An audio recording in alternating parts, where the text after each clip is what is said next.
Ankleshwar station સામે આવેલ BRC ભવન ખાતે ઉજ્જૈનની એલ્મિકો સંસ્થા અને સર્વ શિક્ષા આઈટી યુનિટ શિક્ષણ વિભાગ ભરૂચના સંયુક્ત ઉપક્રમે દિવ્યાંગ બાળકો માટે સાધન વિતરણ કાર્યક્રમ યોજાયો, જે પ્રસંગે ભરૂચ જિલ્લા આઈડી કોર્ડિનેટર ચેતલીબેન પટેલ, બીઆરસી કોર્ડિનેટર વિજય પટેલ તેમજ એલ્મિકો સંસ્થાના અધિકારીઓ અધ્યક્ષ સ્થાને રહ્યા.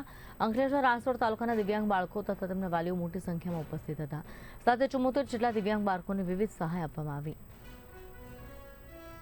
આજે અંકલેશ્વર નગરપાલિકા ડિસ્પેન્સરી ખાતે બહેનો માટે સર્વાઇકલ કેન્સર અને બ્રેસ્ટ કેન્સર સ્ક્રીનિંગ પ્રોગ્રામનું આયોજન કરવામાં આવ્યું છે. આ માટે અમે national high speed rail corporation, Ankleshwar taluka branch અને અંકલેશ્વર નગરપાલિકા ડિસ્પેન્સરીના ખૂબ જ આભારી છે કે જેમણે બહેનો માટે આ કેમ્પનું આયોજન કરી અને આ પ્રોગ્રામને સક્સેસ બનાવવા માટે જાગૃતતા, અવેરનેસ અને કેમ્પેન ચલાવી અને ઘણા બધા બહેનો આ કેમ્પનો લાભ લે એ માટેનું ખૂબ જ સુંદર આયોજન કરેલ છે.